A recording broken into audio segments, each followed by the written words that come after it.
Get started. Obviously, feel free to ask questions. I'm going to go through the Megillah, but I'm not going to go through the whole thing. Obviously, it would take too long, but I just want to highlight some points. Everything that I'm going to speak about is coming from Kabbalistic and Hasidic sources, as well as myself, my own interpretation of things. So a lot is taken from the Arizal, from the Alter Rebbe, different classes and things I've learned throughout the years, and things that I've kind of put together from my own understanding. So it's kind of a hodgepodge of all these things. The interesting thing about the Megillah is there's so much depth to it. And there are so many commentaries, and there's so many discourses in Kabbalah and Hasidus, like going into the depth of the Megillah. It's my favorite book of the Torah. Everything is in here. Like, it's a very short sefer, but it has the whole journey of our souls. It has the whole creation. I mean, everything is inside of here. In fact, our sages teach us that when Mashiach comes, Purim will be the only holiday that won't be nullified. What does it mean? It means that the light of God will be shining so powerfully and so open and obvious that the normal lights from the holidays that we usually have in Aliyah with more energy, more divine light, you won't feel them except for Purim. Because the Kedusha, the energy, the power of Purim is the highest. It's the highest, holiest day of the year. What is Yom Kippur? Okay, we're trying to find a day that we can be holy, that we can not eat, not drink, and what do? We have to find a day as close as we can to Purim. So it's called the day Yom Ka, that's like Purim, Yom Kippur. So Yom Kippur is trying to get close to Purim. So on Yom Kippur, the day that we can't drive, we can't eat, we can't drink, we can't bathe, we can't brush our teeth, we can't do any of these things because we're supposed to be like angels, is trying to be like the day of Purim when there's no restrictions.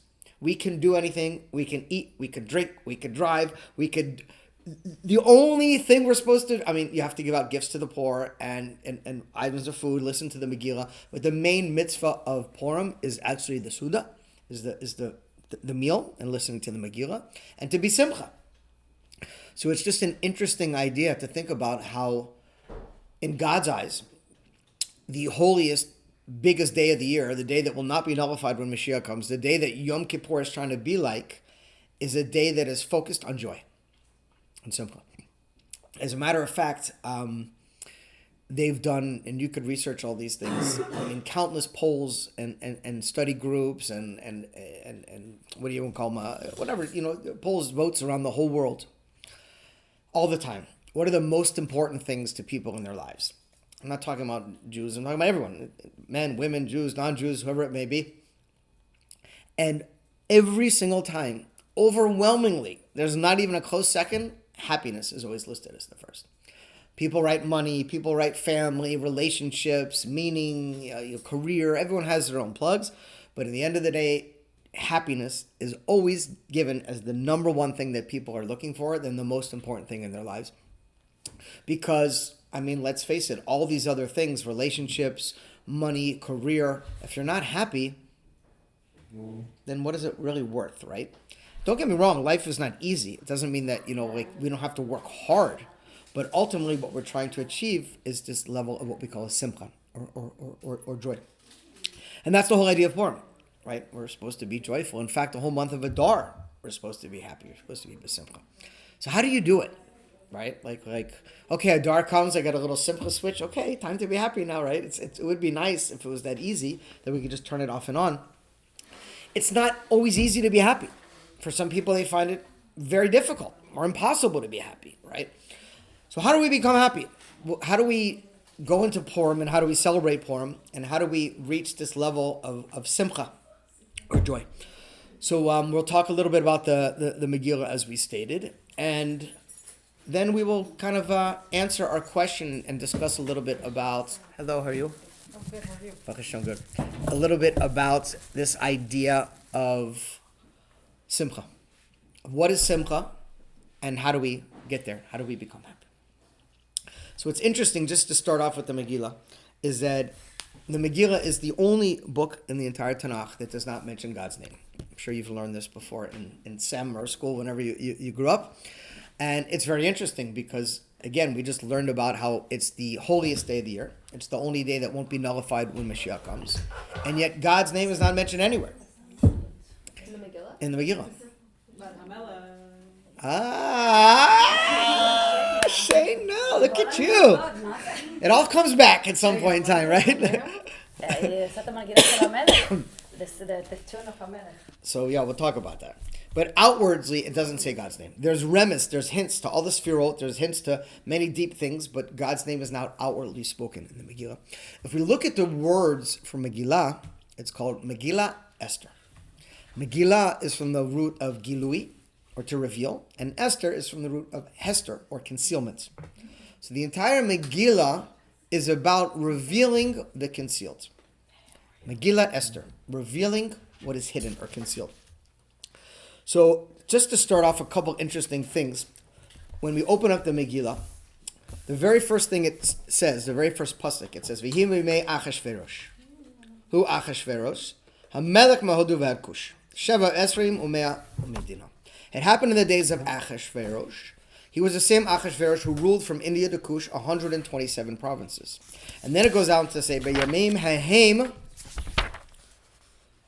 b'shevet HaMelech Achashverosh." So in the beginning of the Megillah, Achashverosh is referred to just as Achashverosh. I didn't go through and double check, but I believe it's the only place in the Megillah that it's just mentioned Achashverosh by itself. A few sentences after, it's called Melech Achashverosh, King Achashverosh. And in other places in the Megillah, it's referred to just as Melech, just as the king. So I'm not going to tell you that what I'm about to tell you is the one and only explanation of the Megillah. A lot of it is, again, coming from my understanding, so I'm not even going to tell you it's 100% accurate according to the Torah, but based on my sources and what I've learned, it makes sense. Every year I sit and take apart the Megillah and try to figure it out. I've written so many things trying to figure, because I'm crazy for the Megillat Esther, just again, because there's so much depth inside of it.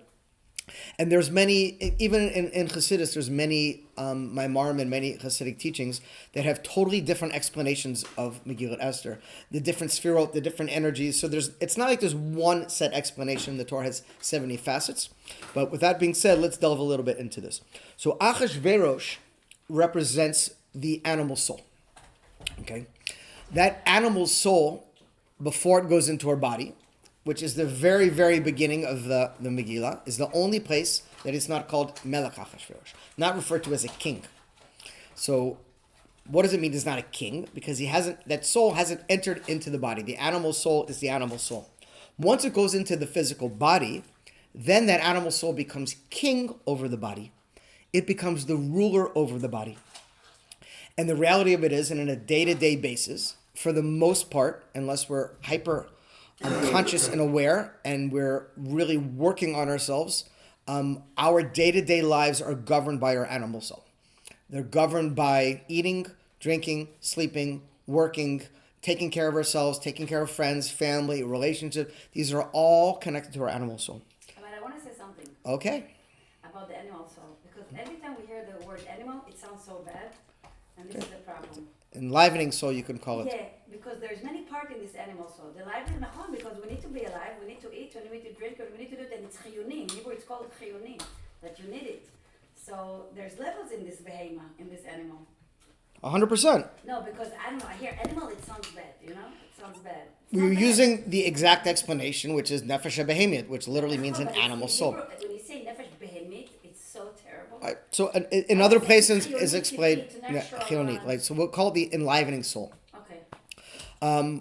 But the reason animal soul is used is because if we did not have a nefesh elukis, we would be walking, talking animals. You understand? Yeah. If there's no godly soul inside of us, directing us to a moral and ethical and a higher purpose, we are walking and talking animals. What is an animal? It doesn't mean it's bad. An animal is very self-centric and self-focused. Its focus from the second it wakes up to goes to sleep is to take care of itself, take care of its family, take care of its place, sleep, eat. Its whole existence is around survival. In fact, the entire reason that there's so much evil in the world, and you just look into the story of the Exodus from Egypt, and Pharaoh says, who is Havaya? I don't know who Havaya is. Havaya doesn't exist for me. All I know is the God name of Elohim we learned earlier. And it's interesting what we just learned in Sefer Yetzirah is connected to very much what we're going to talk about in the Megillah. So Pharaoh just basically said, my understanding of God and the entire world's understanding of God is, yes, there's a God. He created the world. We can acknowledge that. But after he created the world, he leaves it up to us. And the world is basically social Darwinism, survival of the fittest. The strong survive, the weak die. And the reason why there's so much sick people in the world is because they are animals who want to rule the kingdom. And the animal who wants to rule the kingdom is focused on one thing. I'm stronger than you, so I can do whatever I want to you. I can enslave you. I could beat you. I could do anything I want. What are you going to do about it? Can I ask a question? Sure. Like Christians, for example, because you're saying like Jews have the animal soul and the godly soul. And Yeah. like Christians though, like some of the way they speak about God is like, I won't say similar, but they really are like, wow, like God saved me in this. God Praise the Lord. Yeah. but they really believe like God pulled me out of 100%. this. Like I don't know, I like watched this random story of a guy that like tried to like jump off a bridge, and like in the last second he like, I don't know, felt God in his presence. He got his life got saved, a whole huge miracle. Not that I like no Christianity here. It's okay. Just my point is that like these are people that are not Jews that have, you know, like according to Chassidus, like just an animal soul, but But they they're- also they praise also a person. also They Muslims praise have them. these experiences a lot. Yeah. Right, but I'm saying Many people do. they're- You could believe in people God. believe- and they Sure. believe in God, and He's really part of their life, and they're not 100%. just like living to survive. 100%. 100%. You definitely have, I mean, in the world to come, it says the righteous Gentiles will have a place in the world to come. Meaning that those who follow the 7 laws of Noah and believe in God and believe in a one God and serve one God. So it's not a contradiction. Just because you have an animal kingdom doesn't mean everyone acts like an animal and wants to be the most in power. But There's many kinds of animals. there are many kinds, 100%. It can be said But if nicer than if you look at the ruling, little puppies. Nachon. correct.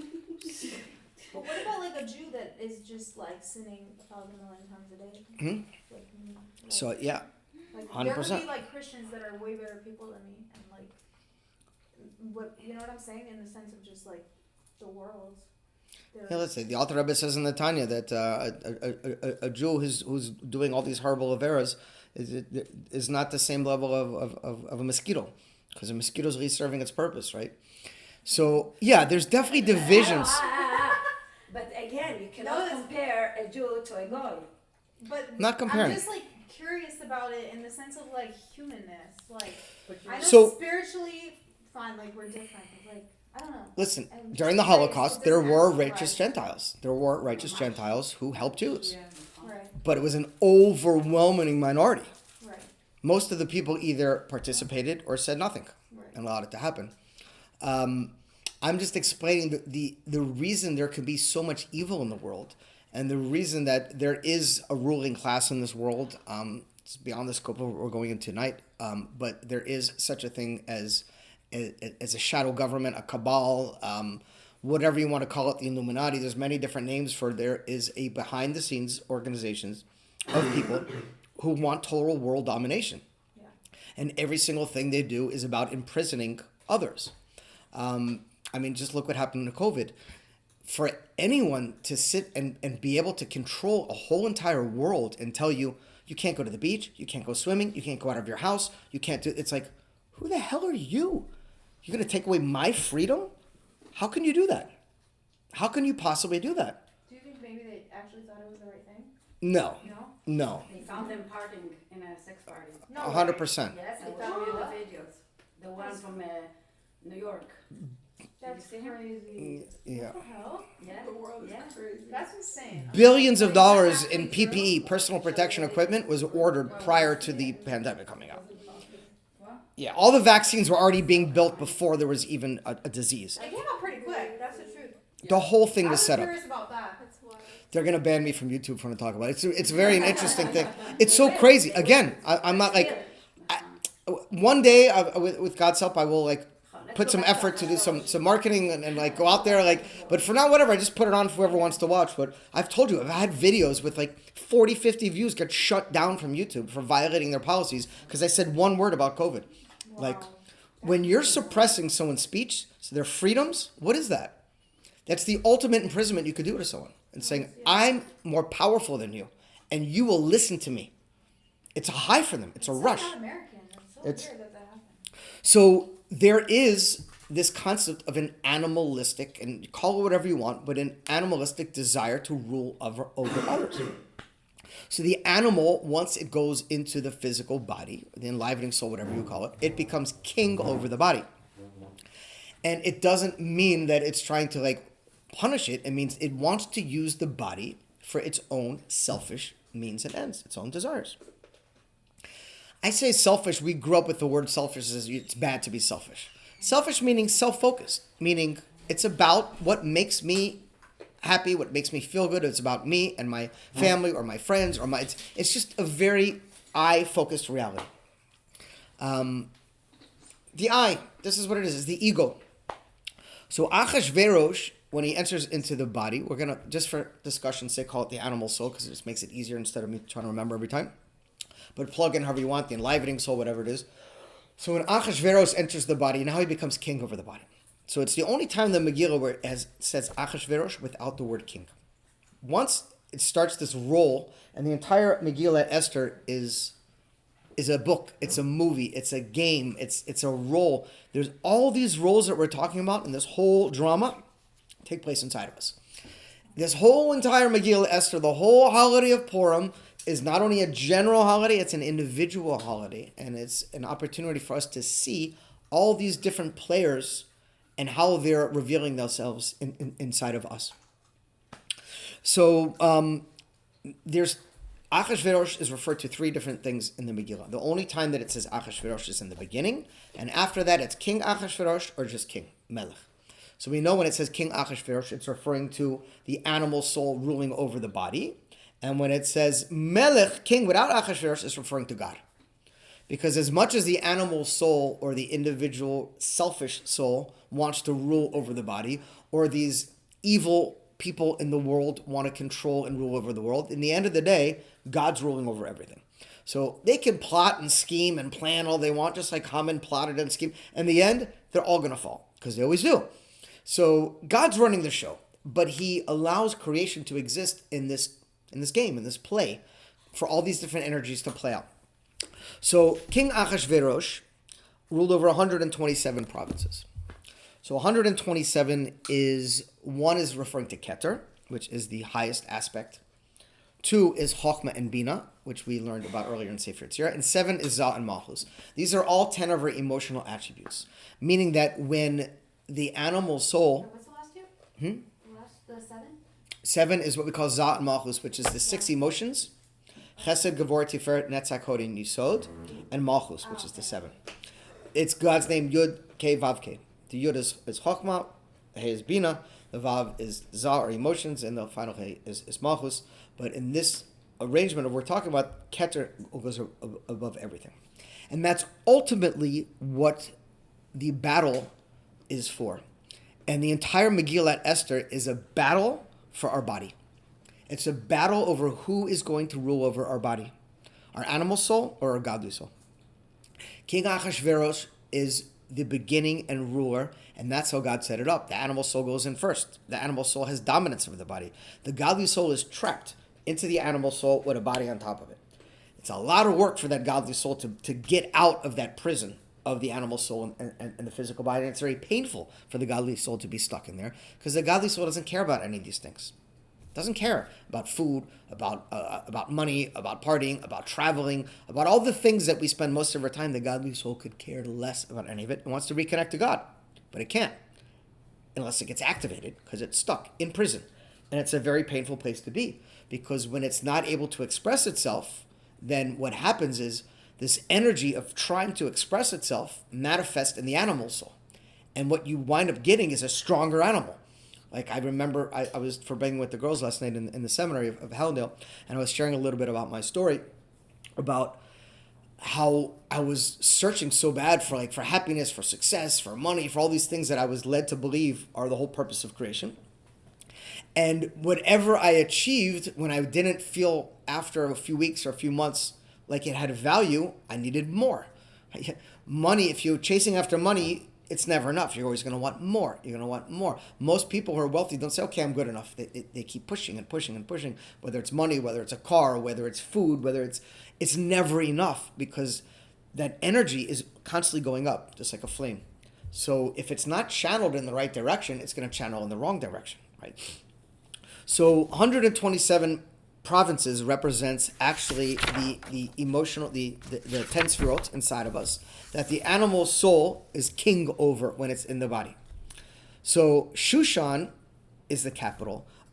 This takes place in Persia or Media, which is how do you say Persia or Media? It's Iraq? Huh? Iraq? Iran. It's Iraq, Iran, in that area. Represented the physical body.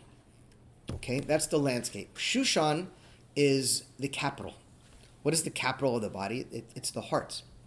In Sefer Yetzirah, which we will learn more with God's help, it says that the heart is king over the soul, meaning the ultimate prize, the ultimate goal of what everything's searching for is the heart.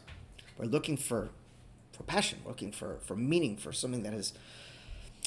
The interesting thing about the hearts is the sphere of Bina, which we just learned about earlier, is likened to the throne. It's God's divine throne. Meaning this is where he sits, and all the energy coalesces in the heart. And we have, someone can be, God forbid, brain dead and still be alive. It happens, right? It's a horrible thing, but people have strokes, they become brain dead, and they're alive. But once your heart stops, game over. You can't be heart dead. It's not possible to be alive with just your brain. Because ultimately the heart is the king over the soul. It's the place where the energy pumps and that blood pumps throughout your whole body, everywhere. So what's interesting thing about the heart, I took away my Sefer Yetzirah book, is once Bina manifests into a lower sphere, it's called Tiferet. And Tiferet is the central part of everything. And all the Sefirot enter there. It's the balancing. It's the middle point where everything comes into it. Basically, there's 5 couplings or 5 pairings, according to Kabbalah, which is basically the 5 dimensions of the universe. We're now living in the 5th dimension, which is why there's 5G on your phone. Everyone's talking about 5th dimension now. Yeah, for real. Really? Yeah, for real. Everyone's talking about 5th dimension. 5 is the key number. Because 5 is the final coupling before Mashiach. Just to explain how these work. Chokmah and Bina, which we learned about in Sefer Yetzirah, that's one. Those are 2 sefirot that go together. Excuse me. Chesed and Gevurah, they're all opposites. 2 opposite energies, because the true beauty, Tiferet, which is the ultimate beauty, true beauty is when you're blending opposites. When you're taking things like a head and a heart and making them work together. Like when you see a couple that are working together, they're working on themselves, and you're seeing positive things, it's a beautiful thing. Like these 2 people were back to back, and now they're front to front. It's an amazing thing to see. Even in our own lives, in our own challenges and difficulties when we overcome them. So Chesed and Gevurah, which represents north and south, Chesed is south and Gevurah is north, they come together as a coupling. You have Netzach and Hod, which is up and down. It's the right and left leg. They come together. And then you have Yisod and Tiferet, which is east and west. They come together. Those are the first 3 dimensions, which is north, south, east, west, up and down. They define the physical universe, or the spatial universe, we should say. These are all the 6 directions: up, down, north, south, east, west. It's really trippy when you start looking at a globe and realizing that all of these things fall into this kind of equation, if you will. After you get to the 3 dimensions of north, south, east, west, which define space, if you will, then you get into time. Time is Chokmah and Bina. Chokmah is past, Bina is future. And then you get into the highest, that's the 4th dimension. The highest dimension is called Keter Malchus. Keter Malchus is the highest, most closest to God energy in the world, literally for all intents and purposes, pure godly energy. And Malchus is the lowest, most physical full aspect down here in the most physical world. When those things two come together, that's the final coupling that brings together everyone else, and that's Geula. Geula is called Keter Malchus. It's when the highest energy from the upper worlds transcends down into the lowest energy in the physical world and come together in one. And all that happens inside the hearts. That's the meeting place, if you will, for all these opposite energies. So Shushan is the hearts, or the capital, or the main part of the body, which is Persia and Media. Okay. Queen Vashti. Queen Vashti represents what we call Klippa of Malchus, which is the negative aspect of Malchus. Malchus, we said already, is the lowest aspect of physicality. Malchus is a feminine energy. The Jewish people are likened to Malchus. And it says in the end that a woman of valor will be a crown to her husband. That, what is it? Nakeva Seviv Gaver. Like, the woman will be higher than the man. Meaning, the physical reality of this world will be higher than the highest spiritual upper worlds. The entire part of creation is here. Judaism is the only religion in the whole world that tells you the ultimate goal of what you want to achieve is this physical world, your body. The greatest tzaddikim that ever lived, their souls will come back down from heaven and go into their physical bodies, because the ultimate point of creation is the physical world. And right now, our soul enlivens our body. When Mashiach comes, our body will enliven our soul. Our body will be holier than our neshama. That's a crazy concept if you think about it. Like, our body? It's like, we look at our bodies, like, there's a lot of body shaming going on right now. Like, I'm like, what's that stuff I took out of my belly button? That doesn't seem very holy, right? Sorry for the description. But girls get fuzz in their belly button too. That's just not a guy thing.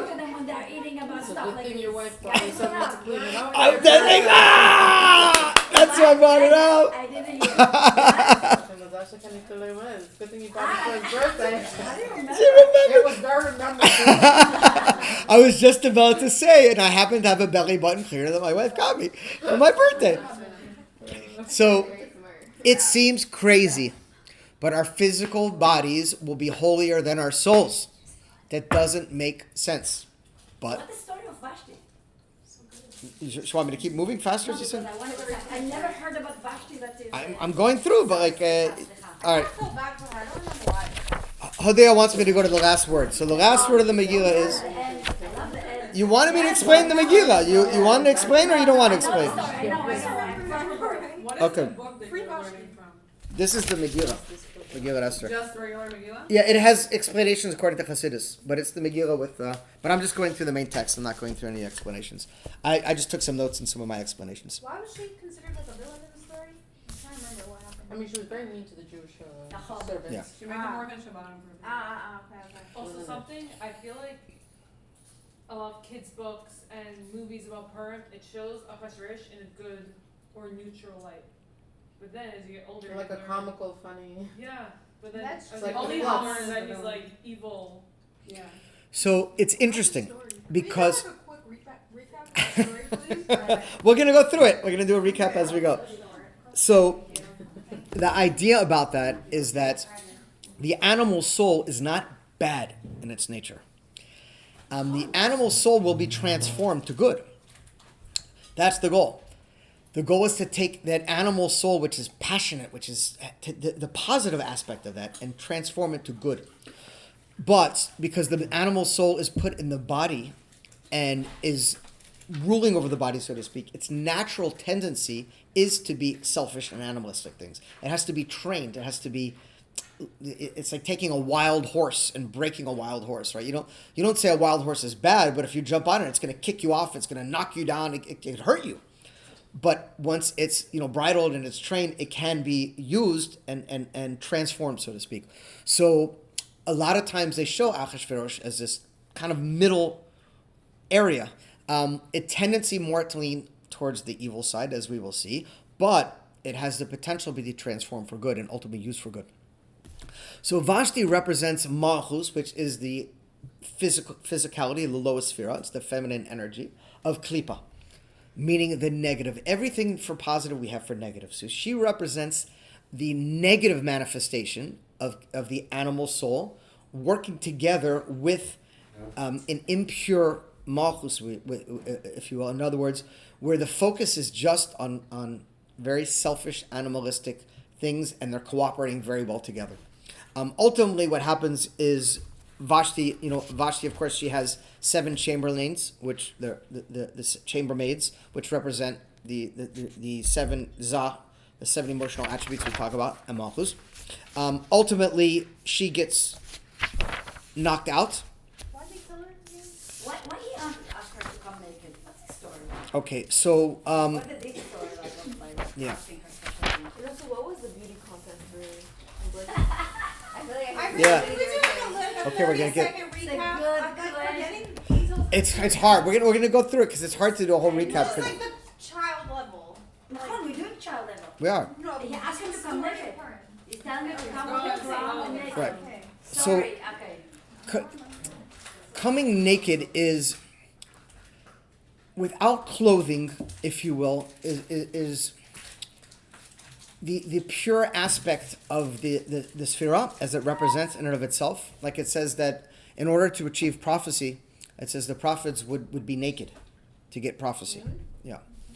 there was a one that like he would go around naked, like one of the Nevi'im. Mhm. They said like he was naked with Shmuel. Or, Really? I don't- didn't. I'm not. My wife probably. Yeah. Someone I don't know who. Yeah. Basically, when the prophets used to get the prophets, That's they what I just come said. on Cuckoo and they are Taking the taking clothes. everything Right. off. No, but she said someone actually walked around naked. I don't know who. No, I don't, maybe like. But it was no. When When the- when the Maybe I just prophets heard got that and thought that. prophecy, It could be. they were out of the- Maybe he went to As Ibiza. a Not crazy. They are like out of the dimension, and they can be taking out their clothes. Not, it's not outside going naked, but it's part of taking over the. I didn't know. Yeah. So it means like literally clothing, but from a metaphysical or spiritual standpoint, it means removing the levushim of Makshava, Divor, and Maisa, and having the pureness of the soul. The pureness of the soul that can channel the energy in a pure way without any individual interference, if you will. The problem is when you're dealing with klipa, it's not possible. Because klipa always has a yeshus to it. It always has a some level of levush, some level of energy that is blocking the energy from being pure because it's not pure. So it's not possible to reach that state of So nakedness. she couldn't come. It's not possible. Can't come. Can't. Only Kedusha could get to that level of no clothing, meaning pure. Make sense? So Vashti, it's not possible for her to come. Well, because she can't. She can't. Klipa, it's, if you take darkness, it's not a manifest, it doesn't exist. It only exists because of light. It comes from the back. It comes to hide you. It hits you from when you're not looking. How do you get rid of klipa? You go into its face. It can't look at you in the face, right? Klipa can't come face to face. It will always hide from the back. That's why it says when you do the meditation of the 6-sided hypercube, like the back side represents where the evil comes from. The attack, right? You heard stabbed them in the back, right? Like, this is like a real low thing to come from behind someone. But this is how klipa operates. So klipa cannot exist naked in itself. It won't have a mitzias. So we learn in the simple story, she refused, but according to Kabbalah, it's not possible. She can't. Because she'll die. And that's exactly what happened. She got killed, in other words, she died. She can't exist in and of herself because it's a negative energy.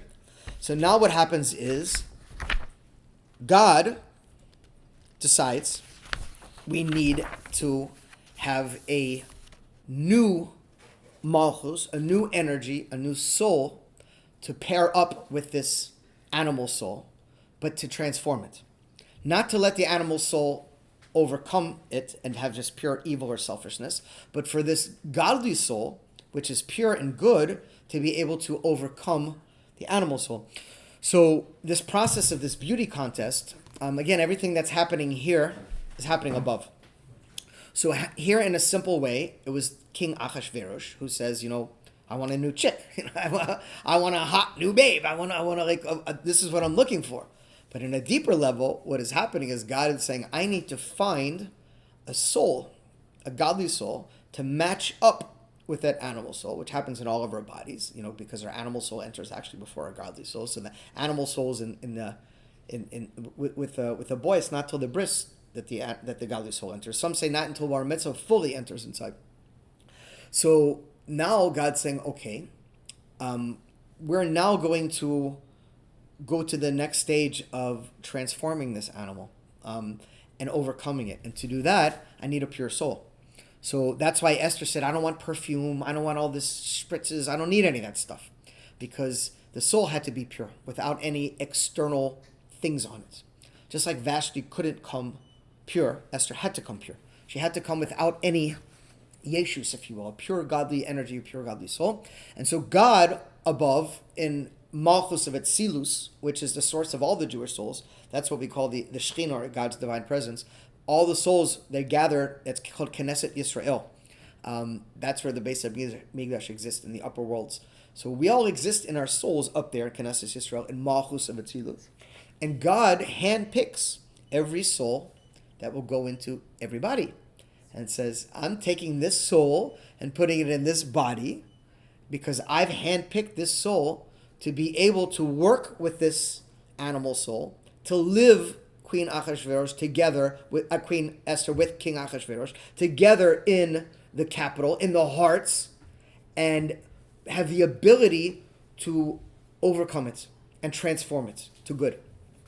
So God is really the one who's making the selection up above in the beauty contest. But of course, we're learning about the story as it is down here below. Okay, continuing on. So yes, we see Esther came in there.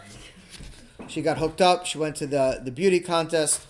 And then she becomes queen. What does queen mean? Sure. Purim Sameach. Thank you. Sure. So what's going on? She becomes now Queen Esther. Queen Esther now has entered into this relationship together. But her name wasn't Esther before, right? As Hadassah, right.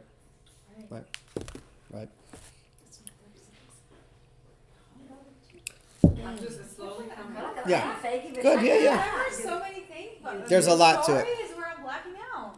There's a lot I into also it. feel like with the Purim story, the older you get, the more complex it gets. That's her. What? Yeah. The more like interesting it gets. No, she's sitting right there. Compared to other holidays.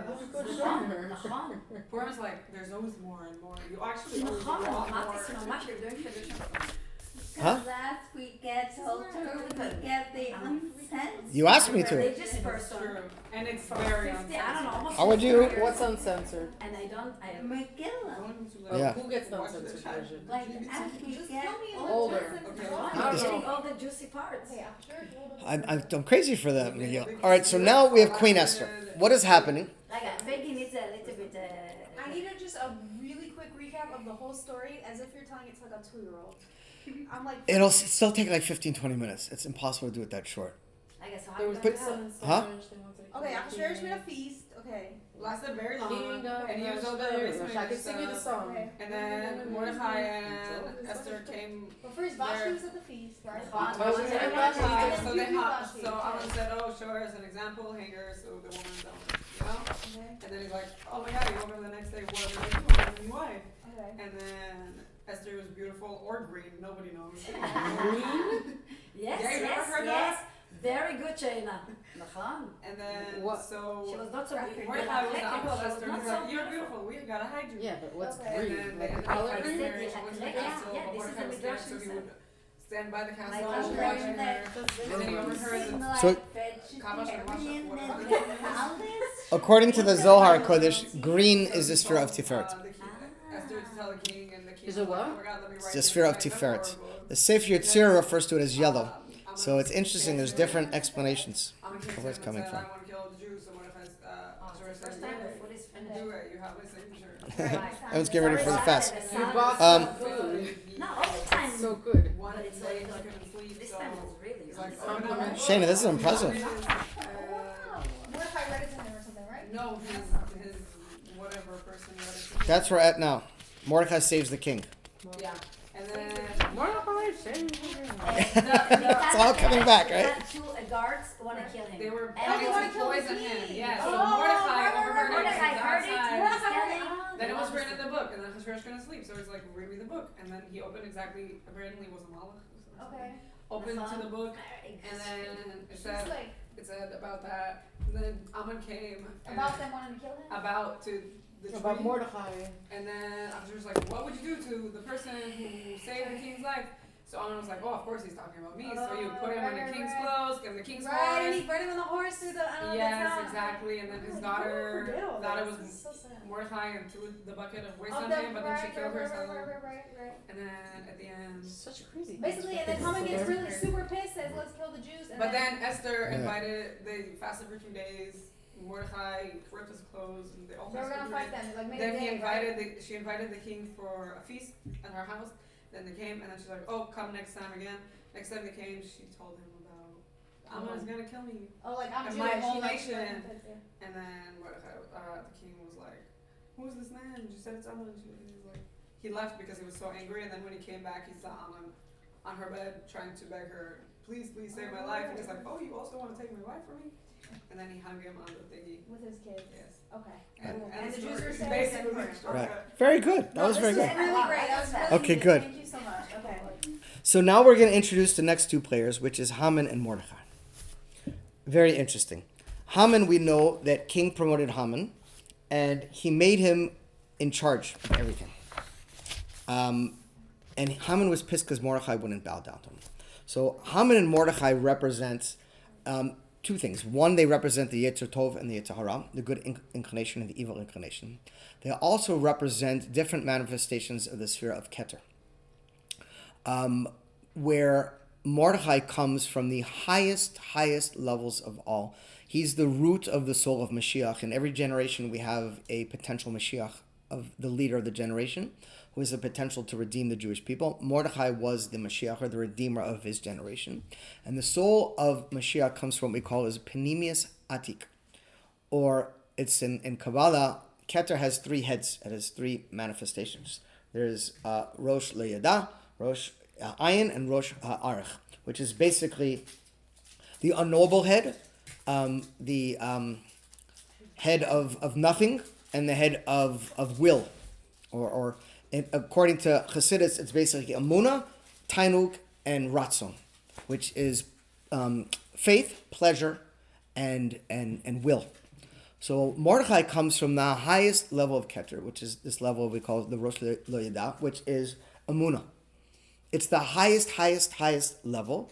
And because it's the highest, this highest Keter, it has the capacity to go to the lowest aspect of creation. It's a direct line.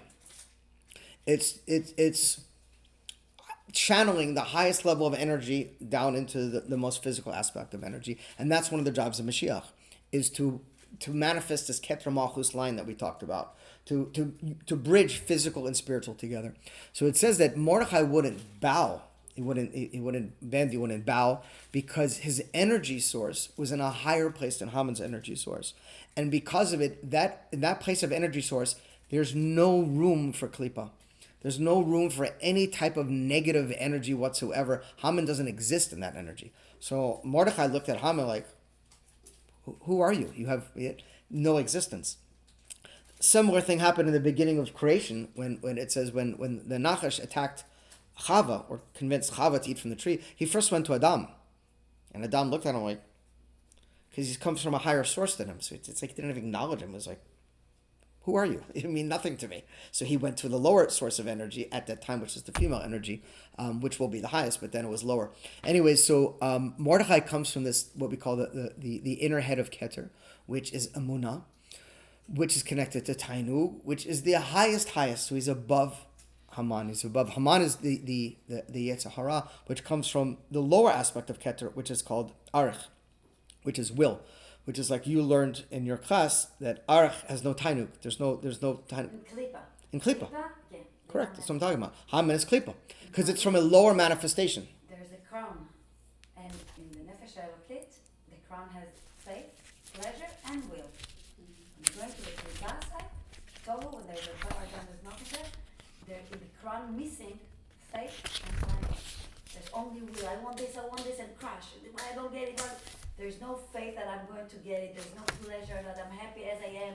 And then to want something, It's just want, crush, want, because I don't get whatever I get. It's like very childish mentality, very tohudik. It's very, very interesting. Haman. Because you're going, what? This is Haman. Nachon? He I drove would him say crazy. How come Mordechai's not bowing to me? How come pleasure of anything. every single other person bowed to him? But he's bothered by, like, who cares? Nachon? Because this is Ratzon with no Tainug. This is the source of the Yetzer Hara, which is lower than the Yetzer Tov in its source, and it doesn't have the ability to channel from such a high energy. So Haman is just, how do I get to that higher energy? How do I overcome that higher energy? Because I want to be in that higher energy space. I can't handle it that there's anything above me, because this is evil. Evil needs to be the top. It needs to be the best. It can't have anyone above it. It's the seat of the ego, which will never be satisfied till it's the king, the top. So Haman wanted this king position, and he moved from crazy that Mordechai had it, because Mordechai comes from this higher dimension, this higher level from above. So what happened? Haman said to Achashverosh, there's one nation that's scattered and dispersed amongst the nations throughout the providences of your kingdom, meaning the Jewish people, our survival, our success, our thrival is when we are united. When there's division amongst us, we will always fall to Klippa. We will not. We can't overcome that power, because now that's how Klippa destroys us.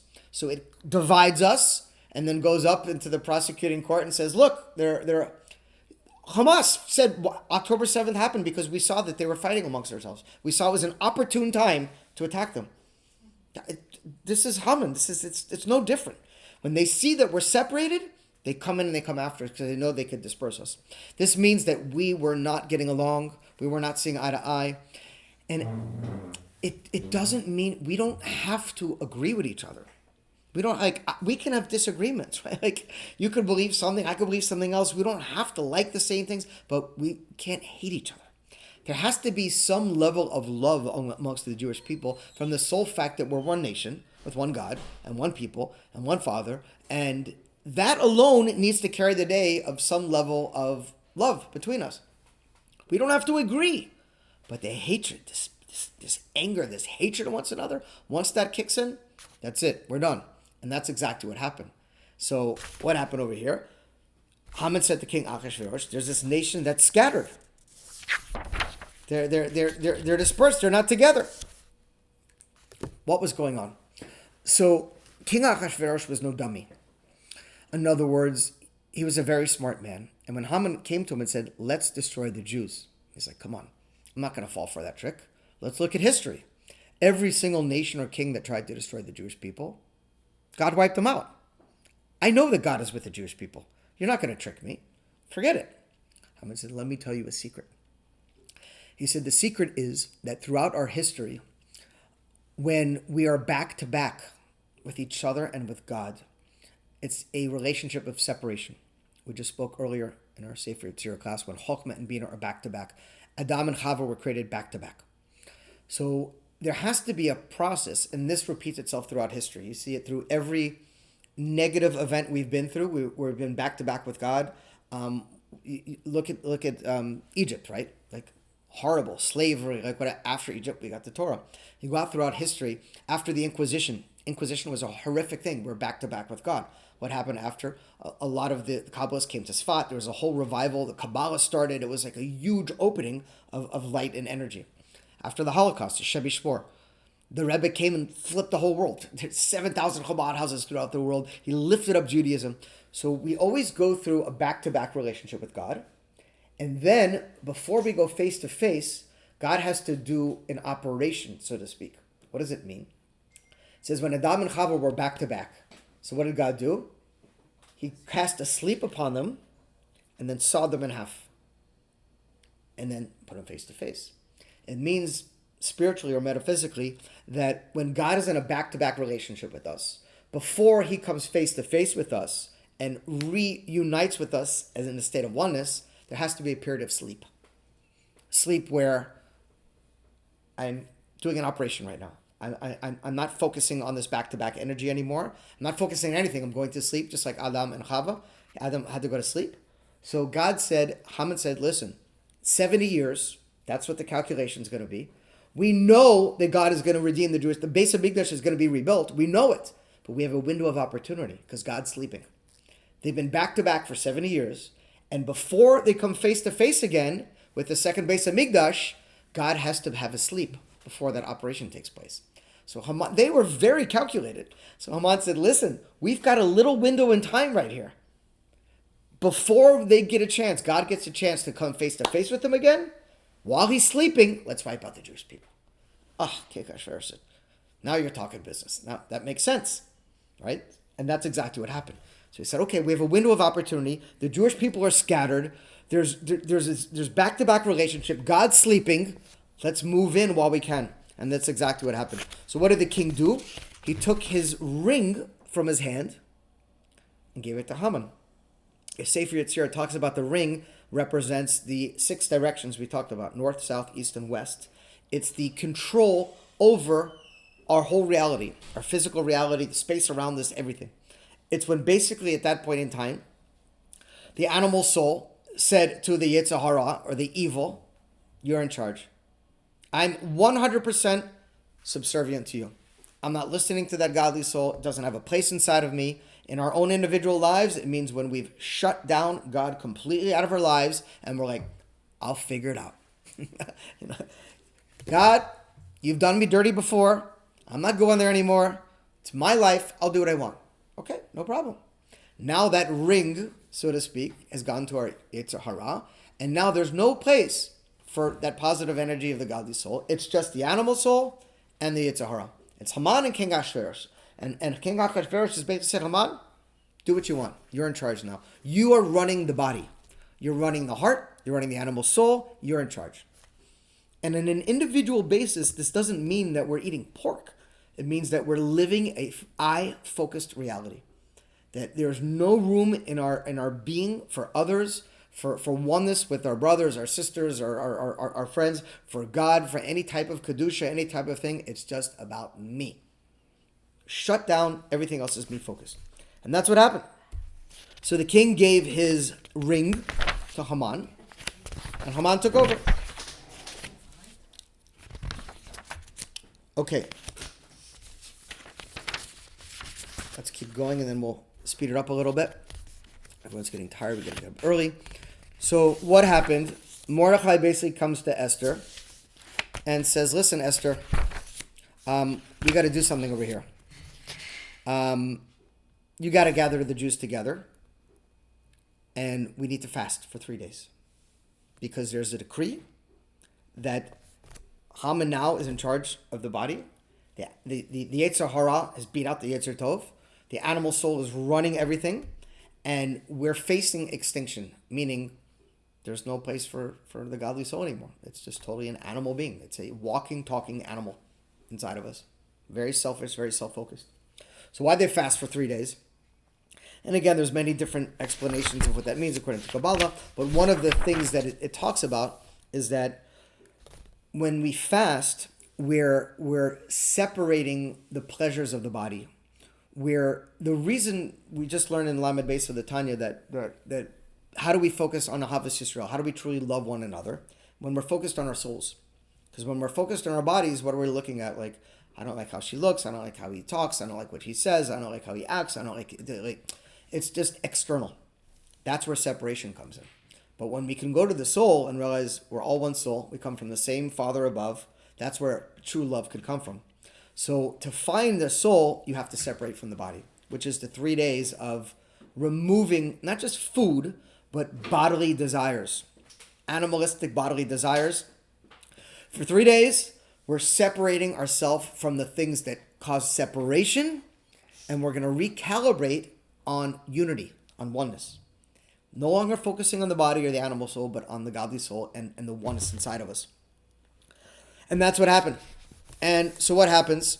Queen Esther, after the fast, representing what we say is the Malchus of Kedusha, the godly soul, the representative of us in this physical world down here, said, now I'm ready to approach the king. He went up to the king. It doesn't say King Ahasuerus, but the king, talking about God. And God extended his golden scepter. She touched the tip of the golden scepter. So there's many explanations what the scepter represents. In one explanation, it's Yisod. It's the divine phallus. It's the energy that God communicates from the upper worlds down here to the lower world. Excuse me. In a simplistic way, it's called Tshuva Tata. It's the Vav and He, the lower levels of God name. Tshuva Tata is the first step of Tshuva, where we say, I'm done. I'm changing my diet. I'm only going to eat kosher food. I'm going to start keeping Shabbat. I'm not going to do the things that are separating me from God. It's a lower level of Tshuva, and that is the tip of the divine phallus, or the first stage is called Bittul Hayesh in Chassidus, where we're... So when he is doing the steps are like this, and she's touching, seeing that she's touching Vav Hey, Yeah, so this was the beginning. the beginning. Oh, very nice. The beginning. The beginning of this stage of Tshuva, of returning to, I'm done with all this selfish stuff, and I now want to go towards God. Okay, so what is your plea? Bless you. Why is Achashverosh compared to God in Megillah? So, in different places, King Achashverosh is when it's referring to the animal soul over the body. Achashverosh, as we learned earlier, the animal soul in of itself. And king itself is God ruling over the animal soul, the body, and the God's soul, and everything. It's a higher state of awareness. So they all take place at the same time. Every time in the Megillah, you need to notice when it's written like this, when it's written like this. Right, but in the Megillah, it's referring to Achashverosh. So it's interesting that he's, because like, I know. Nachon. Haman is the Yetzer Hara, you know, and then he's like compared to God in a sense, which is interesting because he, I don't know. Yeah. But because we learned in the Megillat Torah, I see it already like this. I don't know. Yeah? Because they're, Hamelech, why here it's Hamelech, why here Achashverosh? Yeah. All the time call him Achashverosh. You understand? If you pay attention to this, it will make sense. It's now Yeah. it makes sense. Nachon. Mhm. Nachon. When he's sleeping, when he's waking up. So, that's what we're talking about right now. Ah, So okay. the idea is, so what did Haman want to do? He said, I want to hang Mordechai on 50 amos high gallows. What is 50 amos? It represents Nun Shari Bina. 50 or 50, 5 What is 0. that in like feet? 50 amos high in Amma. feet. This is Amma. Huh? This is Amma. This is Amma. No, So 50 like this, yeah. no. It was, No. I was just learning someone the other day. Is an Amma. How do you write Amma in this? Google's gonna know this? They know the Amma. Is an Amma. An Amma, Hebrew for cubit, is a unit of length approximately equal to 1.5 feet, 18 inches. Ooh, so 50 almost Right. is like very Let's do the math. That is about one and a half, 75 feet. That's a 75-story building. Oh my god. In Ma. Oh, Right. nuts. That is Right. I just Where did you find this? 75 feet. That is. That's a 75-story building. Oh, wow. Why would you want, what do you need a 75-story building? 75 stories, 75 feet. How did they 70 build it? uh, How they got there Huh? to put them? Yeah, that's a lot of trees. Got them to put them. I don't know. Like, It's huge. They didn't have a crane. They didn't have. Huh? Because it's Well, representing, they probably had like they built steps. Steps, you're dying to Yeah. tell you before it's, you're it's, working you don't need, so hard. you don't need to kill someone. They could, 10 feet. It's not necessary. Nachon, what do you need? Because it's representing Nun Shari Bina, the 50th gate. The 50th gate is the place where either Klippa or Kedusha are going to fall. Only one of them can exist. They can't coexist together in the 50th gate. It's all of the energy is going inside the heart of Bina. It's either getting its influence from Kedusha or from Klippa. So this is the Nun gate, the 50 gate that the Jewish people in Egypt, they got to 49, almost entered to the Nun. For the gate of impurity. To fall, Correct. to fall. That would have been done. And then they took them out of Egypt Correct. right away. Right. From Right. the, gotcha. Correct. Similar idea was happening here. The Jewish I people said were almost lost almost on the bottom. So Haman knew the only way to get rid of this high level of Kedusha is to bring it to this 50th level where it can't exist anymore. So he's taking Mordecai. Correct. Which is Wow. the source of it. It's not possible. You can't. Because ultimately what happened? The opposite happened. So why Mordecai is afraid? Where was Mordecai afraid? Because he tell her, like, everyone needs to fast. Because there was a decree against the Jewish people. No, so he was But afraid for, yeah, not for him, for the Jewish people. He knew that he can't, it's not going to happen. It can't be. It was for the Jewish people. I love how everything is like, all the secrets are in math and numbers. Yeah, it's very interesting. So It's cool. crazy. So Nachon. Yeah. We're going to finish with a little mathematical equation. But, okay, anyways. So what happened in the end? And yeah, I'm going to move ahead a little bit because, yeah, we could do this for hours. We didn't talk about Bigtan Materesh, what they are representing. The two guys that were talking bad that they wanted to kill. Sorry, it's about No, it's okay. I don't know. I didn't process that. Okay, I so didn't that- think let's about it. continue, let's continue. I'm sure there's explanations, but yeah, everything is. But yeah, again, how much we can get into. So what happened at the end? So King Achashverosh gave Queen Esther the estate of Haman, meaning Haman is the one now who fell because he tried to set it up so only Klippa could rule. There's no place for Kedusha. And what happened? The opposite. Because the Jewish people did what? They came together. They came together, they fasted, they said, we're not focusing on our separation. We're focusing on our unity, on our oneness, on the thing that brings us together. And in that place, Klippa can't exist. That's why we received the Torah. It says we were all one. Rega, so you didn't tell us about what Shena was singing. בלילה ההוא נדדה שנת המלך. What happened? He woke up. Oh, so that's exactly the same point. We said earlier that Haman said, right now the king is sleeping. נכון. We have an opportunity. He woke up because the Jewish people did tshuva. Meaning the Jewish people, the idea is, the king knew, God knew that we were going to come face to face again with him. But we did it before the allocated time. It's kind of like Mashiach coming sooner. Okay, in the year 6000, Mashiach's going to come. But because we merit it, Mashiach's going to come sooner. So because we did all the work, just like God woke up from the Gullus now and basically said okay, I'm bringing Mashiach now. You don't have to wait till the year 6000. I've woken up because you're doing tshuva. It's the same idea. The Jewish people did tshuva. They all came together. The king woke up and said, hold on a second. It's time to go face to face. What's going on here? Wait a minute. And he realized what was going on, that what Haman was trying to do. And at that point in time, everything shifted over. And that's when he said, I'm removing the ring from Haman, and now I'm giving it to you.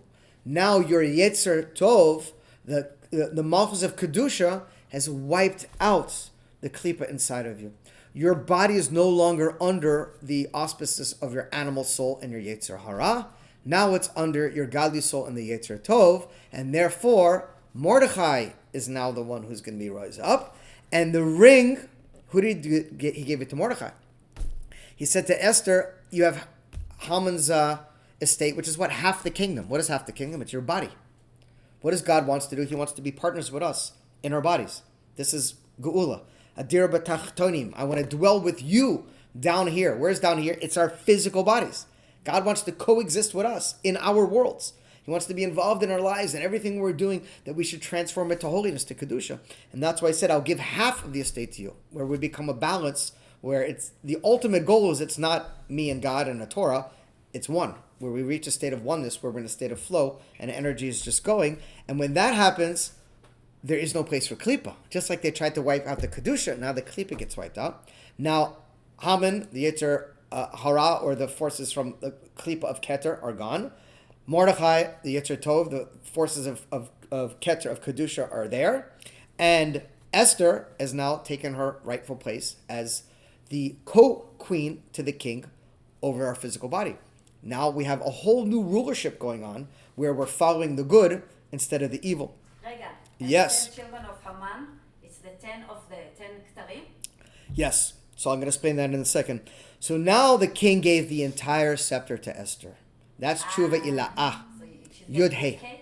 Yud Hey. That's the highest. That is where the divine phallus or Yisod channels all the way down, and the energy is in a total state of flow. And it's not Tshuva lower of I'm not doing sins anymore. It's now, God, I belong to you. I'm here for you. What do you want from me? What do you want me to do? What is my life purpose? I'm not fighting with you anymore. I'm not wrestling you anymore. It's not a servant that you're whipping me. It's with simcha. It's like, God, what do you want from me? Okay, this is what you chose for me, for my path. Let's do it. Let's dance together. Let's be together. This is the higher tshuva, and this is the whole entire scepter. So what is the hanging of Haman and his 10 sons? This is an interesting point. So we have 11, right? נכון. 11 is interesting enough. It says that the Arizal explains this idea that when things are in balance, our 10 sefirot work together. Everything flows together. 11 of Kedusha, this is what we call, this is the Atzmus, the essence of God, which is above sefirot. Excuse me. Klippa, the 11 can't really function in a state of oneness, because as we learned about when the Shvirat Kelim, the breaking of the what they were, it was the points were all Keter. It was Keter of Gevoras. They didn't want to be include each other. They couldn't, So because the animal, the selfish animal wants is I. Yeah, they all want to be kings. That's right. Like, you see what's going on? Like, like they're trying to kill us, but they want to kill each other also, because they can't coexist. So secretly, that's why it's such a mess. Like, these secret societies and these secret cabals are, each one is really behind each other's back. So they don't know who to trust. They don't know who's really their friend, who's their enemy. It's a horrible existence. So where does 11 come from? The Arizal explains an amazing thing. When you're dealing with Klippa, the light can't go into the vessel completely. It can't, because it can't have that state of oneness. So each light is trying to rule. So you're going to always have one light, which is Makif, which is floating above, and the other one's in the vessels, which is 10, and they each take turns trying to fight for that position. So the 11 represents the one energy above, which is Haman, and the 10 negative energies inside their spheroids. And that's why they all went down. So what is the Megillat? Sorry, it's the last question. I'm saying Megillat for 50 years, I need to understand. So why are we saying their names without breathing? What is the meaning of it? No breathing when you say 10? That's a good question. I don't have an answer to that. Maybe no breathing, it's Keter, Mati. Huh? Maybe Keter, it's breathing. It could be. Maybe they don't It could get be. this place. It could be. So Yeah, it could be. Started. Yeah, I know. So let me just finish with a couple thoughts. Okay. So, where are we at? Talk about you guys. It's heavy. It's heavy. No, it's Yeah. It is heavy. I know. It's a whole different perspective. Yeah, it changes everything how we look at it, huh? So yeah, just to kind of sum up everything. So this entire Megillat Esther is taking place inside of us, right? It means to reveal what's concealed. What's concealed? It's God. It's our godly soul, which is in a state of concealment, buried down below. We overcome our animalistic, natural, whatever tendencies and the negative energy that's ruling over our brains, our hearts, and our bodies by revealing that God inside of us. That's just the reality of it, and that's what the whole goal of everything is. And that's why when we're simcha during this period of time, and I'll just touch base on something real quick to end up just this thought. So bless you. Every ruler in this world is in the hands of God. Ultimately, we are the ones who determine how things are going to be in the world. It's not who's president, it's not who's ruler, but just think about this idea, because I've been thinking about this recently and it kind of boggled my brain. Persia or Media or Iraq, Iran, whatever it was the superpower of the world. It was the leading main country in the world. So where's the main country in the world today? America, right? So Shushan is the capital of the hearts, or the capital of America is Washington, D.C. Who's the ruler or king of the world right now in Washington, D.C.? Who's the president of America? Donald J. Trump. Donald J. Trump, right? So think about this for a second. Donald Trump has one daughter who's married to a Jew and another daughter who's married to an Arab. I didn't know that. I didn't know that. Focus on the Jew. Yeah. Down to A Lebanese terrorist as a father, the other daughter. Yeah, that support Hezbollah. That supports Hezbollah. What? Yes. His father. Yeah, Donald Trump's daughters, Yeah, father. his father, her husband's father, is Lebanese supporting Hamas. What about But her husband? What is He's her, Lebanese. does he support Hamas? They all do. Listen, a lot of Lebanese. Wait, it's just the beginning of the story. Okay. Okay, kind of complicated. At one hand, he became president, even before president, and he's cleaning out all this anti-Semitism in the world. He really is. He's throwing these colleges, taking their money. But on the other hand, he got Bibi to agree to the worst possible deal in the world, where 100 terrorists with blood on their hands, murderers, are released for every hostage. What is Why? a secretive advisor? I'm getting to that one next. Sorry. Go ahead. No, I you have to said ask something about that though. because I have this one and I don't. Right now, Myself. while he's putting pressure on Hamas and Iran, Put a picture here. I love it. Yeah. while he's putting pressure on Hamas and Iran to overcome them, the secret advisor, the delegate who's negotiating between Hamas and Israel is a Palestinian Arab. That was arrested in Israel. Yes, Wait, that wait, was wait. arrested Doing in the Israel. negotiations? That's who's doing the Who is negotiations. doing- One second, I missed it. One of them. Now. Yeah. Is What? doing what? Is the one doing the negotiations Between Hamas and Israel. Who's arrested in Israel? Sent by the White House. What? Oh yeah. Still, so Trump is like Yeah, Ahasuerus a yeah, little bit. Ah, that's what I'm trying to say. The parties were out of the YouTube. That's what I'm trying. Why? Who cares? From both sides, they will take us out. Who cares? That's what I'm trying to say. That was the table. The Purim miracle takes place, right? Now, it's not just a one-time event. So what I look at is Donald Trump is getting influences from both sides, from Mordechai and from Haman. Oh wow. The question is, who is going to win? And that's up to us. We're the ones who determine that. We're the ones who have to say no. We need to wake God up from his sleep. We need to do tshuva. We need to come together as one again, as Jewish people. And this is what will influence God to influence the real king over King Ahasuerus, who's sitting here saying, which side should I go for? Who is going to be ruling? Who am I going to give my energy to? Who am I going to focus on? Because he's giving it to both sides. And if you really pay attention to what's going on, you can't deny it. You can't deny it. It's okay. I'll take up. All right. You want me to end with one quick mathematical cool thing? All right. Last night I was like calculating my name's gematria. I'm like, what does it mean? No, I need to do that. How are you guys? It's like 10 o'clock. You want me to do mathematica? So yeah. It's only 10? Let's try. I don't know what the time. So this is all 10:20. Okay. right. Yeah. This will take less than 5 minutes. This is really cool. Let's hear it. All right. Just to finish off, since we're talking about gematrias.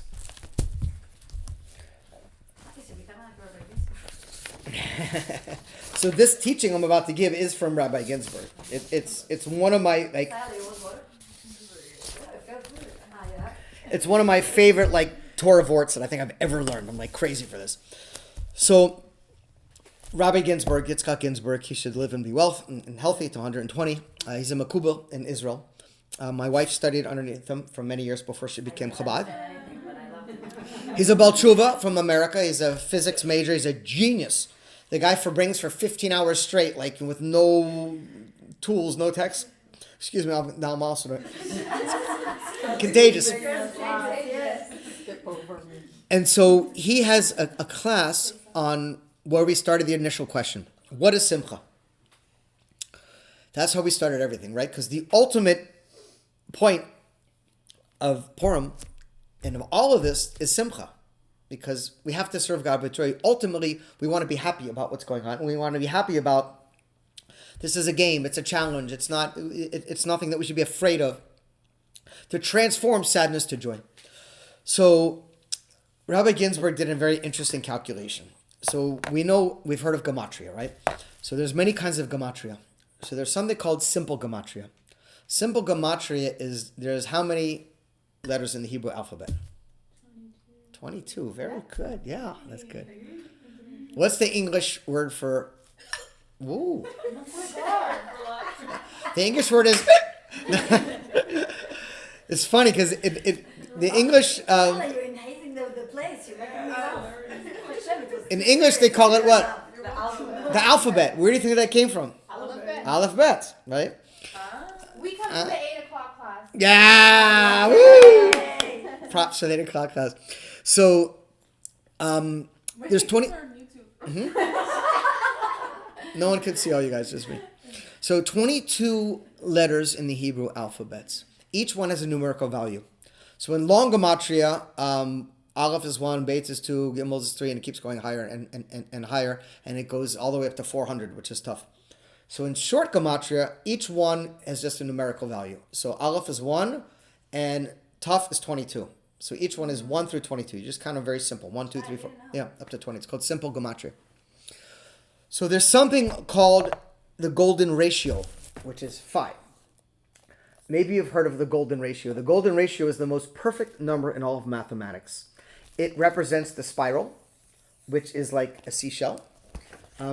Every single building, architecture, statue, the human body, the human face, all follow this sequence, which is called the golden ratio, or phi, which is perfection.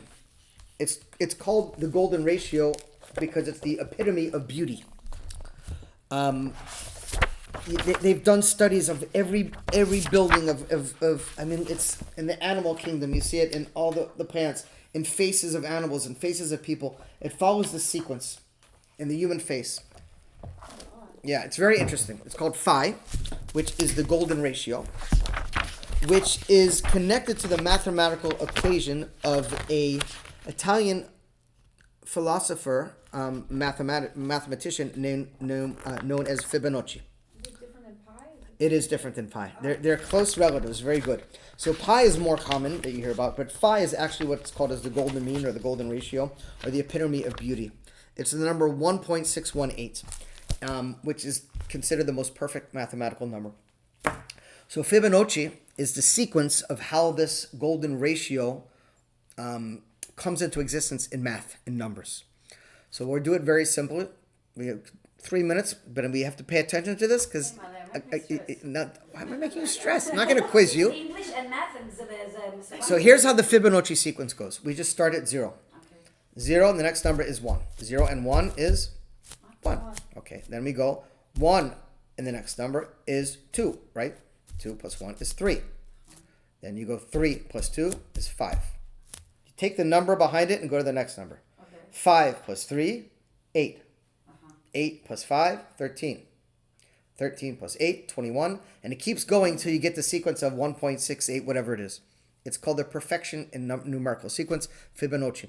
There's, in the times, I don't remember when he came with this, was like huge, an unbelievable thing. Everyone followed the sequence of perfection. It was all the architecture, everything was built into it.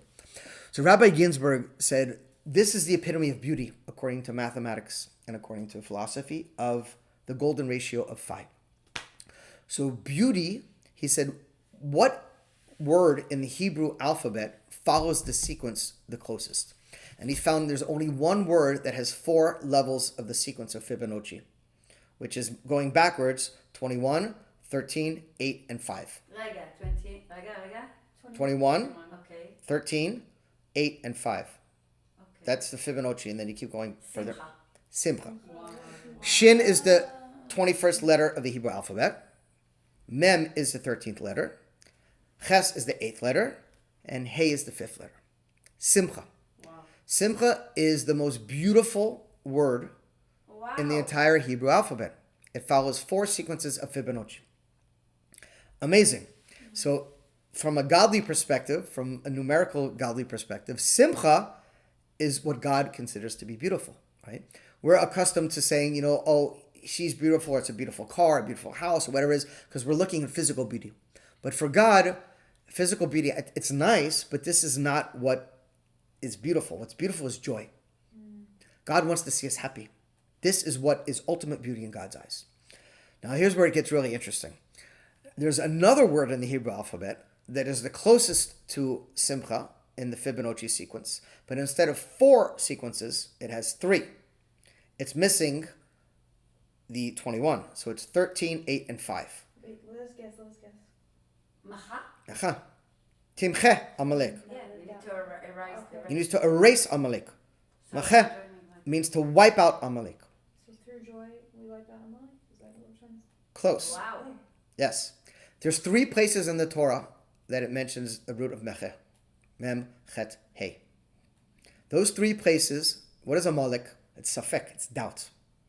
I have a thing blown up on my wall in my home office. It's a quote from the Gemara. And it says, there's no greater joy than the resolution of doubt. The Gemara states, the highest joy is when you get rid of doubt. Yes. Yes.